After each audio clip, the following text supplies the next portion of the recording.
हरे कृष्णा कृष्णा कृष्णा हरे हरे, हरे राम राम राम हरे हरे।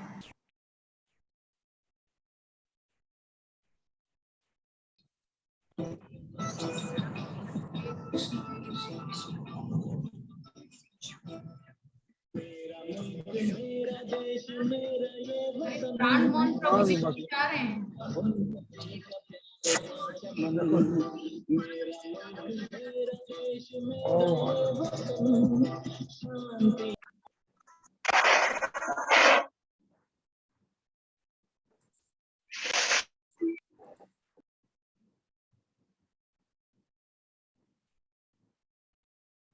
तो इस प्रकार से हम समझ गए कि भगवान जगन्नाथ के मंदिर में एंटर करते ही यम की पीढ़ी आती है। अब यम की पीढ़ी का क्या रहस्य, थोड़ा हम उस पर चर्चा करेंगे। यम की पीढ़ी जो है वो माता लक्ष्मी ने, क्योंकि जगन्नाथपुरी में जो मंदिर है उसको बोलते हैं श्री मंदिर। थोड़ा हम हास्यास्पद चर्चा करते हैं, हंसी मजाक की चर्चा। क्यों श्री मंदिर कहा जाता है? माता लक्ष्मी के पिताजी कौन है? आप में से कौन बताएगा? माता लक्ष्मी के पिताजी कौन है? आप में से जो म्यूट करके बता सकते हैं। समुद्रदेव जी बिल्कुल सही। उनका नाम है रत्नाकर। ठीक है, राजा रत्नाकर, जो कि समुद्र देवता हैं, समुद्र के देवता हैं। तो समुद्र की बेटी है माता लक्ष्मी। तो अपनी पत्नी के घर जमाई बनकर रहते हैं जगन्नाथ भगवान। ठीक है, घर जमाई बन के रहते हैं पुरी में। देखिए, जगन्नाथ है, जगत के नाथ है, लेकिन घर जमाई बन के रह रहे हैं। क्या हालत है। और अकेले नहीं रह रहे, अपने बहन भाई को और साथ में रखा हुआ है। अकेले घर जमाई बन के नहीं रह रहे हैं, बड़े भाई और छोटी बहन को भी साथ में रखा हुआ है। तो ऐसे हमारे भगवान जगन्नाथ हैं, जगत के नाथ हैं, जो अपनी पत्नी के घर में घर जमाई बन के रह रहे हैं। मैंने एक बार मेरे प्रभु जी से कहा, क्यों ना हम भी उज्जैन में शिफ्ट हो जाएं। मेरे माता पिता तो अकेले रहते हैं, 2 मंजिला घर है, कोई रहता नहीं, दोनों बूढ़ा बूढ़ी अकेले रहते हैं, कोई साथ में नहीं है, तो क्यों ना हम लोग उनके साथ में वहां रहें।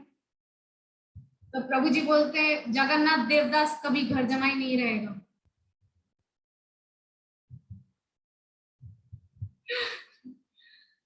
भगवान जगन्नाथ घर जमाई बन के रह रहे हैं, और ये जगन्नाथ देव के दास को घर जमाई बन के रहने में लज्जा लग रही है। भगवान जगन्नाथ तो घर जमाई बन के रह रहे हैं वहां पर पुरी में, श्री मंदिर में। वो श्री मंदिर है। अच्छा, 3 भाव हैं, जो तीनों भावों का दर्शन पुरी में होता है। सबसे पहला है ऐश्वर्य। ऐश्वर्य भाव का दर्शन होता है कहां पर?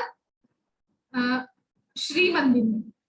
रत्न सिंहासन में विराजमान है तीनों भाई बहन, क्योंकि लक्ष्मी जी का मंदिर है, श्री मंदिर है, इसीलिए वहां पर ऐश्वर्य का दर्शन हो रहे हैं। और जहां रथ में बैठ करके भगवान जाते हैं, यानी कि राजा इंद्रद्युम्न की पत्नी गुंडीचा के मंदिर। राजा इंद्रद्युम्न की पत्नी है गुंडीचा, जिनसे साल में एक बार 7 दिन के लिए मिलने के लिए भगवान श्री मंदिर से बाहर निकल के जाते हैं। अब अभी थोड़ी देर पहले हम चर्चा किए थे कि कुछ गैर हिंदुओं को और विदेशी लोगों को अंदर घुसने की परमिशन नहीं है। तो ऐसे लोग जो साल भर भगवान का दर्शन नहीं कर पाते, उन सारे भक्तों को एक साथ दर्शन देने के लिए भगवान स्वयं निकल करके मंदिर से बाहर आ जाते हैं, गली कूचों में। आप कल देखते ना तो आप भी सोचते, पुरी में तो खैर ऐसे गली कूचे पे नहीं, बहुत बड़ा रोड है, ग्रैंड रोड जो है, लेकिन राजापुर से जब मायापुर आ रही थी रथ यात्रा, तो आप वो जो राजापुर में जो वो गली है जहां मुसलमान रहते हैं, सोचिए उन गंदी गलियों में से हम भगवान को लेकर आए हैं कल। तो हम पतितों पर कृपा करने के लिए भगवान ऐसी गंदी गलियों से भी गुजरने को तैयार है बोले। और हम लोग भगवान के प्रति थोड़ा सा मतलब प्रेम नहीं है हमारे अंदर आकर के लिए। हमारे लिए भगवान कितना कष्ट करके अपने रत्न सिंहासन को छोड़ करके ऐसी गलियों में आ गए जहां पे दुर्गंध आती है। आप सोच लीजिए मुसलमानों की गली। और बामुनपुकुर में तो सब कुछ बिकता है, रोड पे सब दुकानें हैं। राजापुर से मायापुर के बीच में बामुनपुकुर एक गांव है, वहां पे तो सब खुलेआम बिकता है। वो तो गांव ही मुसलमानों का है पूरा। राजापुर, बामुनपुकुर, ये सब जगह बहुत मुसलमान है। ऐसी गंदी गलियों से गुजर करके भगवान क्यों क्यों निकल रहे हैं उन गलियों से? हमको दर्शन देने के लिए, हमको सुख देने के लिए, हमको आनंद देने के लिए, हमको सौभाग्य देने के लिए, हमारे इतना निकट आने के लिए। हाँ, तो इसीलिए भगवान इतना सहज बन करके रोड पर आकर के हमसे मिलते हैं। तो तीन भावों का वहां पे दर्शन होता है। श्री मंदिर में ऐश्वर्य, गुंडीचा मंदिर में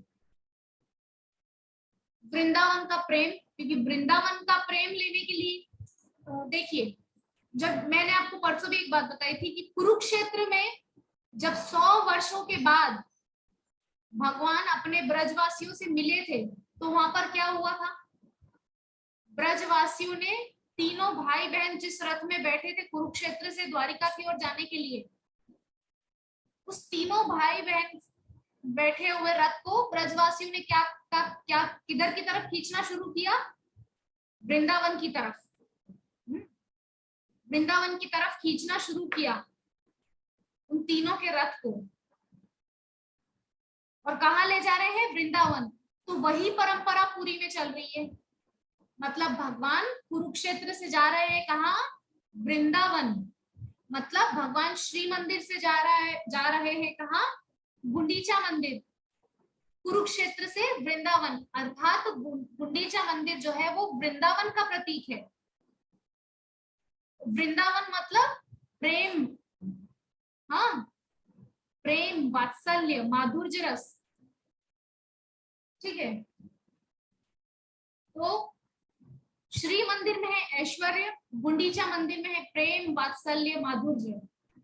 और गंभीरा, गंभीरा जो है वो है महाप्रभु का धाम। पुरी में ही है, पुरी के आसपास ही है, लेकिन वो है महाप्रभु का धाम। वो है वैराग्य का धाम, औदार्य का धाम। महाप्रभु कौन है? औदार्य मणि है महाप्रभु, औदार्य चूड़ामणि है महाप्रभु, उदारता से भरे हुए हैं महाप्रभु।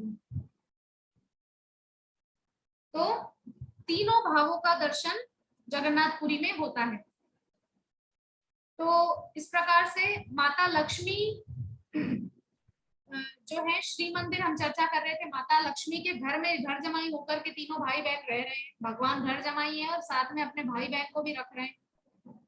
ठीक है। तो समुद्र है भगवान के ससुर, और भगवान जो है वो परम सुकोमल है। हम सभी जानते हैं भगवान श्री कृष्ण सुकोमल है बहुत ही ज्यादा। तो कई बार क्या होता था, उनको नींद में बहुत डिस्टर्ब होता था।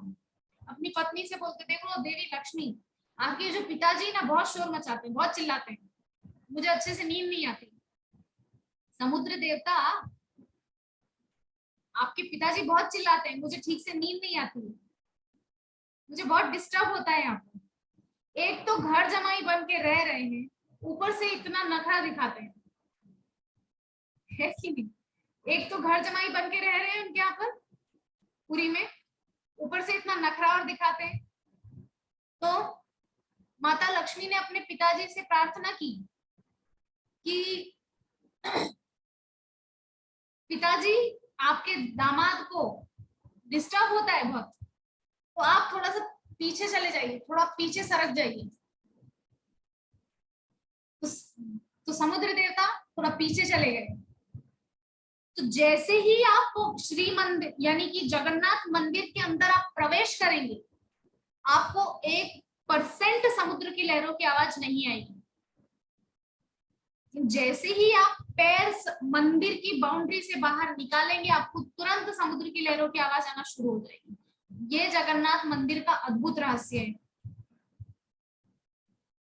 क्योंकि भगवान को डिस्टर्ब हो रहा था, इसलिए समुद्र देवता थोड़ा पीछे चले गए, लेकिन फिर भी बार बार बीच बीच में उनको डिस्टर्ब होता था।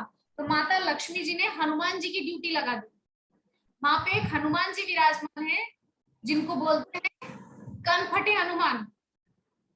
उनके कान फट गए सुन सुन के समुद्र की आवाज को।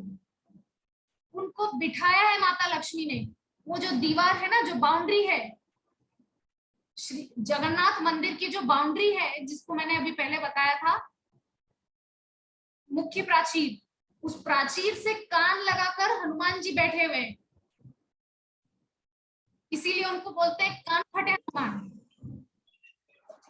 वो सुनते रहते हैं समुद्र की आवाज। माता लक्ष्मी की ड्यूटी लगाई कि आप सुनते रहो।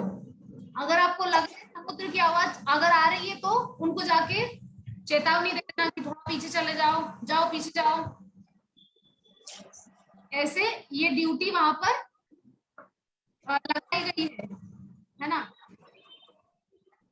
भगवान की निद्रा में किसी प्रकार की बाधा ना हो, भगवान की सेवा में किसी प्रकार की बाधा ना हो, इसी विचार से लक्ष्मी ने वहां पर कान फटे हनुमान की ड्यूटी लगाई है, जो सब समय सुनते रहते कान लगा के। समुद्र की लहरों की आवाज तो नहीं आ रही है ना। अगर आवाज आ रही है तो जाकर के समुद्र को वार्निंग देते हैं, चलो पीछे चलो। तो इनका दर्शन आप करेंगे। ठीक है, तो हम यम पेड़ी की बात कर रहे थे। अच्छा, वहां पर आप जब जाते हैं तो 22 सीढ़ियां हैं। ये 22 सीढ़ियां यानी कि 22 स्टेयर्स, 20 स्टेप्स, 22 सीढ़ियों को आप दर्शन करेंगे। 22 सीढ़ियां आप पार करके श्री मंदिर में जाएंगे। 22 सीढ़ियां किसका प्रतीक है, किसका जो है वहां पर दर्शन होता है? तो मंत्र हुआ करता था। क्या होता था? श्री कृष्ण गोविंद हरे मुरारी, हे नाथ नारायण वासुदेवा। ठीक है, ये मंत्र हुआ करता था सतयुग में। और इस मंत्र को आप गिनेंगे तो कितने? 22 शब्द, 22 अक्षर। तो इन 22 अक्षरों का जो है वहां पर प्रतिपादन ये 22 सीढ़ियां करती है। ठीक है, तो यम की पेड़ी वहां पर क्यों बनाई? माता लक्ष्मी ने कहा कि देखिए, ये है, ये जो धाम है ये श्री क्षेत्र है, ये मेरा क्षेत्र है। श्री क्षेत्र यानी कि लक्ष्मी जी का क्षेत्र है, क्योंकि उनके पिताजी का क्षेत्र है, मतलब उनका क्षेत्र है। तो माता लक्ष्मी ने यमराज को कहा कि देखिए, यहाँ पर आपका कोई काम नहीं, यहाँ पे सब भक्त ही रहेंगे, इसीलिए आप यहाँ पर आना नहीं। तो यमराज का तो धंधा चौपट हो गया। बोले आपने तो मेरे मतलब मेरी दुकान बंद करवा दी ना। तो माता लक्ष्मी ने कहा कि आप सीढ़ी के रूप में, एक काले पत्थर की सीढ़ी रहेगी वहां पर, आप उसके रूप में वहां पर विराजमान रहिए। तो जब हम एंट्री करते हैं ना, उस पर पैर नहीं देना चाहिए। अगर आपने उस पर पैर दिया तो आपके पुण्य, सुकृति, सारा कुछ वो जो यम की पेड़ी है वो ले लेगी। हम लोग जब पहली बार गए, मतलब मैं जब पिछले साल गई पहली बार, प्रभु जी तो बहुत बार जा चुके हैं, उनको तो एक्सपीरियंस है। तो वो मुझे बोल रहे थे अभी यम की पेड़ी आएगी, उस पर पाँव मत देना। अगर पाँव दिया तो सारी सुकृति, सारा पुण्य ले लेगी। लेकिन जो जानते हैं वो उस पे पाँव देंगे नहीं, वो मुक्ति को प्राप्त करेंगे, भगवत धाम को चले जाएंगे। और जब माता लक्ष्मी ने कहा कि जब कोई भी दर्शन करके आएगा तो वो आपको प्रणाम करके निकल जाएगा कि हमको माफ करो, हमको नरक में नहीं जाना है। ठीक है, तो एंट्री करते से ही सबसे पहले क्या है, कौन बताएगा? मैंने बताया था अभी। सबसे पहले क्या मिलेगा एंट्री करते से ही? सबसे पहले, अभी हमने मंदिर के अंदर एंट्री नहीं की है, मेन मंदिर के अंदर सबसे पहले क्या आएगा?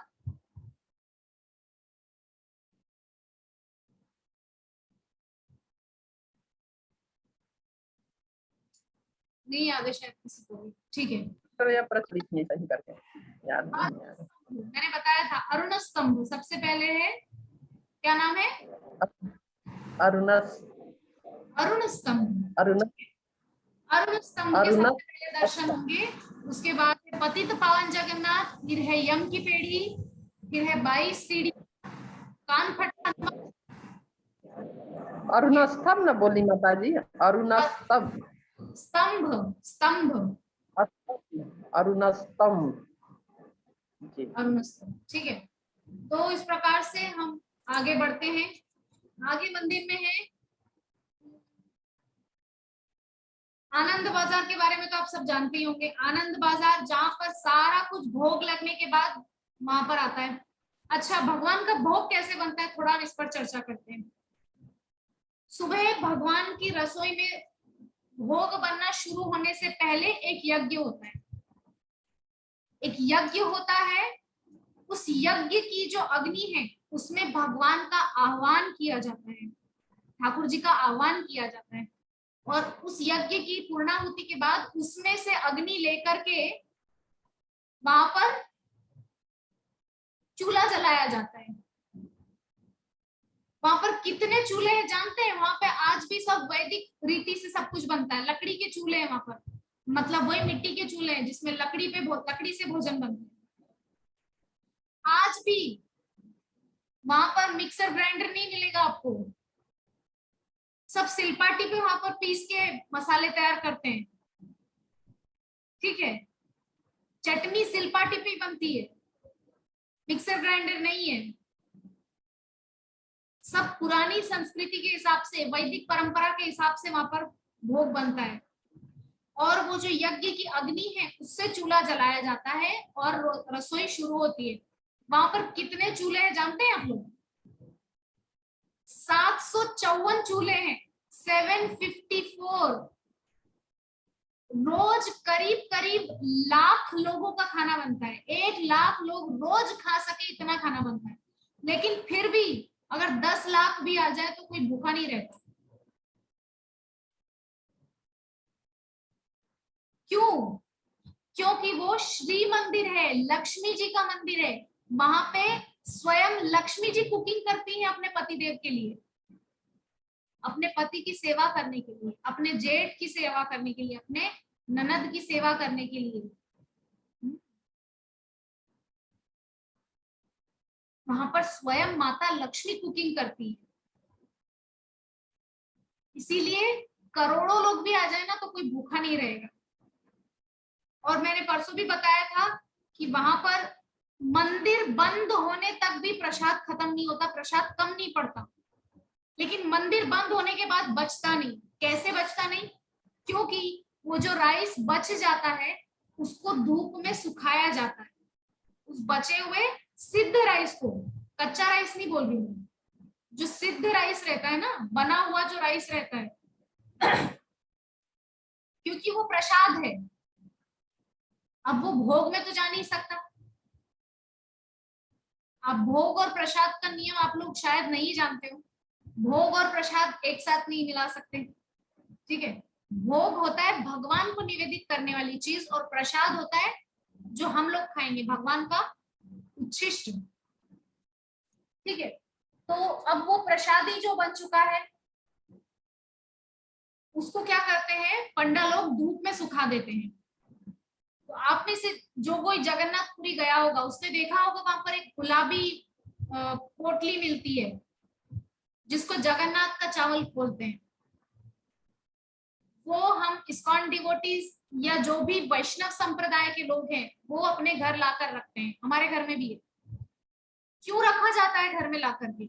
उसको 4 दाना खा करके एकादशी का पारायण होता है, ठीक है। आइंदा आप लोग जब भी जगन्नाथपुरी जाएं तो 10-10 रुपया या 20-20 रुपया करके वो पोटली बेचने वाले बाहर खड़े रहते हैं। असल में वो लोग क्या करते हैं, वो लोग पंडा लोगों से उसको पुराना जो रात का बचा हुआ राइस रहता है उसको ले लेते हैं और सुखा करके उसकी छोटी छोटी गुलाबी रंग के कपड़े में पोटली बना करके उसको बेचते हैं। उन लोगों को भी इनकम हो जाती है और भगवान का प्रसाद भी बर्बाद नहीं होता और लोगों को एकादशी पारायण के लिए भी जगन्नाथ का चावल मिल जाता है। और एक बहुत सुंदर, जब आप मंदिर में अंदर एंटर करेंगे तो एक मंदिर है जहां पे एक देवी है जिनको बांध के रखा हुआ है। कौन बताएगा वो देवी कौन है? विभा माता जी को पता है, बहुत एक्साइटेड है। एकादशी एकादशी माता ना? जी बिल्कुल सही। जगन्नाथपुरी के भक्त, जगन्नाथपुरी के निवासी, जगन्नाथपुरी के पंडा एकादशी व्रत नहीं करते। पुरी के लोग ज्यादातर व्रत नहीं करते क्योंकि माता लक्ष्मी ने कहा है कि मेरे घर में रहकर कोई भूखा नहीं रहेगा। माता लक्ष्मी तो साक्षात अन्नपूर्णा है ना, इसीलिए उन्होंने विधान बनाया है कि मेरे घर में रहकर कोई भूखा नहीं रहेगा, रोज खाओ, एकादशी के दिन भी खाओ। वहां सब लोग एकादशी के दिन भी राइस खाते हैं, जबकि एकादशी के दिन अन्न में क्या होता है, पाप। एकादशी के दिन अन्न में पाप घुस जाता है, इसीलिए एकादशी के दिन अन्न नहीं खाना चाहिए। लेकिन पुरी के निवासी एकादशी के दिन भी राइस खाते हैं।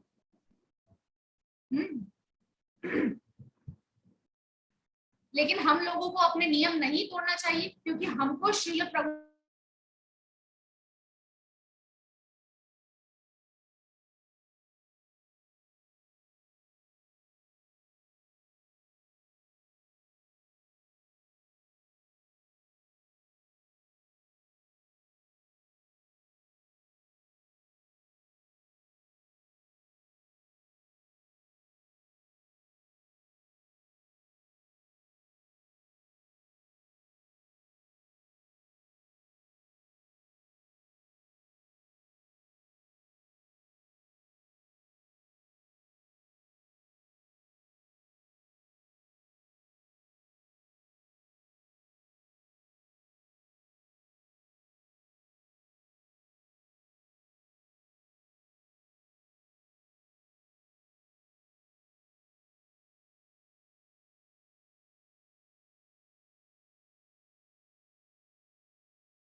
कृष्ण हरे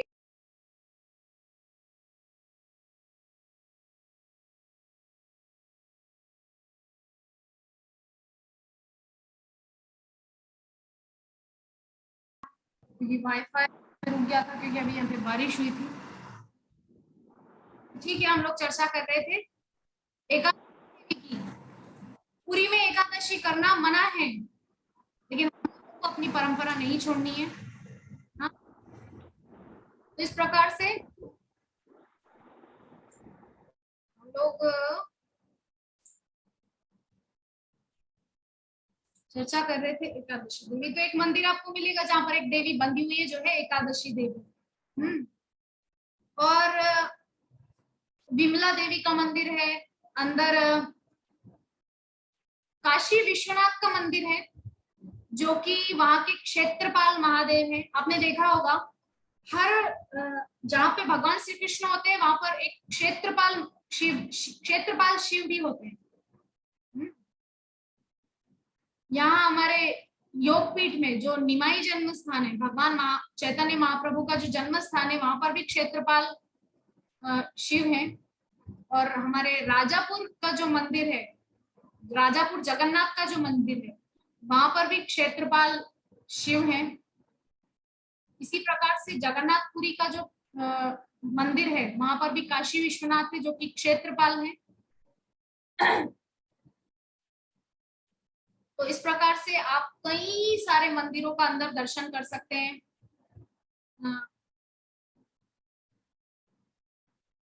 टोटा गोपीनाथ,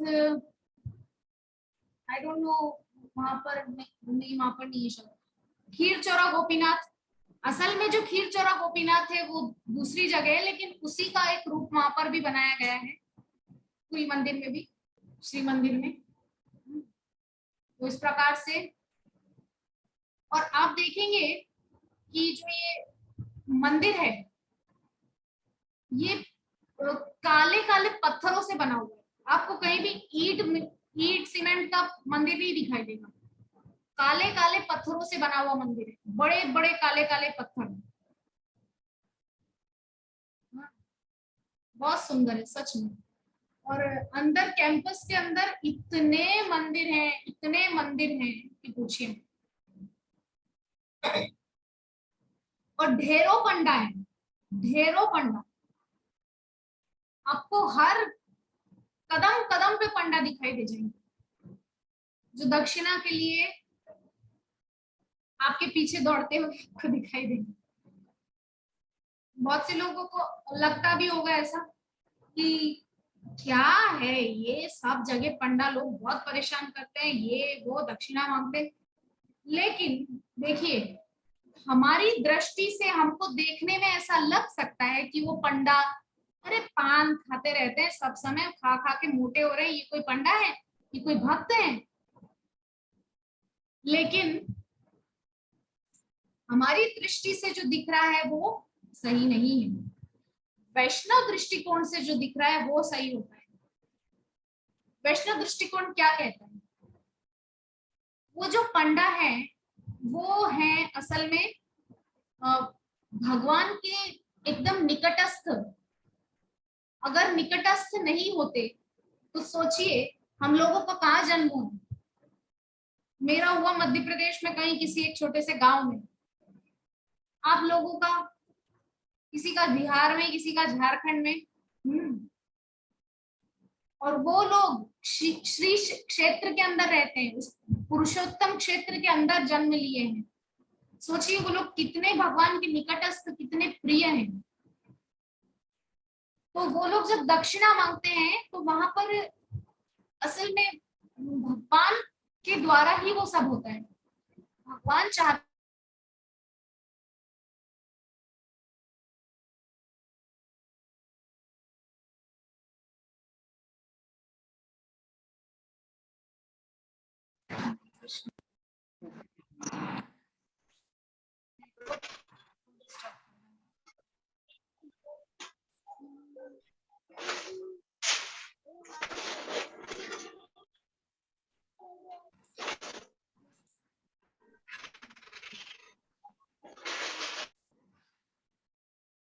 तो हम समझ गए कि जब हम मंदिर में प्रवेश करते हैं तो हमको बहुत सारे पंडा दिखाई देते हैं। कितने कितने मंदिर हैं। तो हम भगवान की रसोई की बात कर रहे थे। भगवान का महा किचन है, महा किचन। तो थोड़ी देर पहले मैंने आपको बताया वहां पर साक्षात लक्ष्मी देवी खुद कुकिंग करती हैं, और यज्ञ होता है। सबसे पहले उस यज्ञ की अग्नि को लेकर के वहां का चूल्हा जो है प्रज्वलित किया जाता है सुबह। 750 से भी ज्यादा 754 चूल्हे हैं वहां पर, जिसमें रोज कुकिंग होती है। और 1000 रसोइये मिलकर रोज भगवान के भोग बनाते हैं, जिसमें से 500 मेन कुक हैं जो खुद कुकिंग करते हैं, और बाकी के जो 500 है वो कटिंग, क्लीनिंग वगैरह का काम करते हैं। सब्जियों को काटना, क्लीनिंग करना, राइस धोना, ये सब वगैरह, ये सब सेवा बाकी के 500 की सेवा है। मतलब सोचिए 1000 रसोइये मिलकर दिन रात भगवान के लिए भोग बनाते हैं, मतलब पूरा दिन भगवान के लिए भोग बनाते हैं। तो जब राजा इंद्रद्युम्न, हम चर्चा किए, जब राजा इंद्रद्युम्न के सामने जगन्नाथ भगवान आए, स्वप्न में जब दर्शन दिए, तो राजा इंद्रद्युम्न ने 3 उनसे वरदान मांगे थे। क्या? सबसे पहला वरदान, मुझे पुत्र नहीं चाहिए, मैं चाहता हूं मेरा वंश आगे ना बढ़े। भगवान ने पूछा आप कैसे राजा हो जो आप ऐसी चीज मांग रहे हो? बाकी तो सब बोलते हैं कि हमको पुत्र हो जाए, ये हो जाए, वंश परंपरा फलाना ढिमकाना, लेकिन आप अनोखे राजा हो जो ऐसे बोल रहे हो। तो भगवान तो राजा इंद्रद्युम्न ने कहा कि अगर मेरा पुत्र हुआ तो वो कहेगा मेरे पिताजी का बनाया हुआ मंदिर है, हमारी परंपरा का मंदिर है, ऐसा वैसा। तो ये तो जगन्नाथ का मंदिर नहीं रहेगा ना, ये तो परंपरा का मंदिर बन के रह जाएगा। जगन्नाथ का मंदिर यानी कि जगत के नाथ का मंदिर, सबका मंदिर। हाँ, तो इस प्रकार से 3 मीटिंग्स होने जा रही है। आई थिंक हमको चौथा भी लेना पड़ेगा क्योंकि बहुत लंबा होने वाला है। आज आप लोग थोड़ा झेल लीजिए क्योंकि जगन्नाथ की रथ यात्रा का महोत्सव है और इतनी सुंदर कथा, मुझे बहुत आनंद आ रहा है। जी प्रभु जी, आप कुछ कह रहे हैं? पहले अनम्यूट कीजिए जी। कितने बजे तक चलेगा क्लास? अभी कुछ कह नहीं सकते कितनी बजे तक चलेगा। 3:30 बजे, 5:35 हुआ। 3:30 बजे से शुरू हुआ, अभी 2 घंटे हो चुके हैं और भी मुझे लगता है आधा पौना घंटा और लगेगा क्योंकि कुछ कुछ चीजें और भी बताना बाकी है। तो आप लोग सुनिए आराम से, आप लोग जो जिनके पास टाइम है आराम से सुनिए, ठीक है? तो हम लोग चर्चा कर रहे थे कि किस बारे में? भगवान का महा किचन है ना। तो भगवान के उस महा किचन में रोज कितने क्विंटल राइस बनता है जानते हैं आप लोग? 100 क्विंटल राइस रोज बनता है। 1 क्विंटल में 100 किलो होता है, राइट? अगर मैं गलत नहीं हूं तो 1 क्विंटल में 100 किलो होता है ना, मतलब 10,000 किलो चावल रोज पकता है वहां पर। आप, दुनिया की सबसे बड़ी रसोई है, सच में ये शोध किया जा चुका है, रिसर्च किया जा चुका है। दुनिया की सबसे सबसे बड़ी रसोई है जगन्नाथ भगवान की रसोई पुरी में, जहां पे रोज 100 क्विंटल राइस बनता है, 10,000 किलो चावल। और एक तथ्य तो मैंने पिछले परसों की क्लास में शेयर किया ही था आप लोगों के साथ कि जब चूल्हे पे वो, अच्छा वहां पे मिट्टी के बर्तनों में कुकिंग होती है, कोई कुकर नहीं, कोई कढ़ाई नहीं, कोई तपेली बर्तन कुछ नहीं, वहां पे सिर्फ मिट्टी के बर्तन। वैदिक सनातन संस्कृति की तरीके से वहां पे कुकिंग होती है। तो अग्नि पर पॉट चढ़ाए जाते हैं, मिट्टी के पात्र चढ़ाए जाते हैं, एक के ऊपर एक के ऊपर एक, 7 पात्र होते हैं इस तरह से, 1 से लेकर 7। तो आप जो जानते हैं वो लोग तो जानते ही हैं, लेकिन जो नहीं जानते उनके लिए मैं बता रही हूँ कि जो 7 पात्र हैं उनमें से नीचे वाला तो सबसे एंड में पकता है, सबसे ऊपर वाला सबसे पहले तैयार हो जाता है। देखिए भगवान की कैसी अद्भुत लीला है। माता लक्ष्मी की रसोई है, कोई साधारण हमारे ठहरे गहरे नथु ठहरे की रसोई नहीं है, माता लक्ष्मी की रसोई है, जो जगत जननी है उनकी रसोई है। इसीलिए तो वहां कोई भूखा नहीं रहता, जगत की माता है ना, और माँ तो अपने बच्चों को भूखा देख नहीं सकती, इसीलिए वहां जो भी जाता है उसको भर पेट मिलता है। आप आनंद बाजार में जाएंगे ना तो आप गिनते गिनते थक जाएंगे, लेकिन आइटम खत्म नहीं होंगे, इतने आइटम्स हैं वहां। इतना बड़ा आनंद बाजार है ना, बहुत सारी दुकानें, जगह जगह कहीं पे राइस, सब्जियां, ढेर सारी दालें, पता नहीं कितनी तरह की सब्जियां, खाजा, गोजा, शक्करपारा, अलग अलग तरह की मिठाइयां, लड्डू, और क्या, खीर, पायस और रबड़ी और ना जाने क्या क्या, इतने व्यंजन होते हैं वहां पर। तो इस प्रकार से 750 से भी ज्यादा चूल्हों पे दिन भर वहां पे कुकिंग होती ही रहती है। हाँ, तो हम राजा इंद्रद्युम्न के 3 वरदानों की बात कर रहे थे जो उन्होंने भगवान से लिए थे कि मुझे पुत्र नहीं चाहिए। क्यों नहीं चाहिए इस पे हम बात कर ही चुके हैं, क्योंकि वो नहीं चाहते थे कि वंशवाद या परंपरावाद इसमें हो। दूसरा,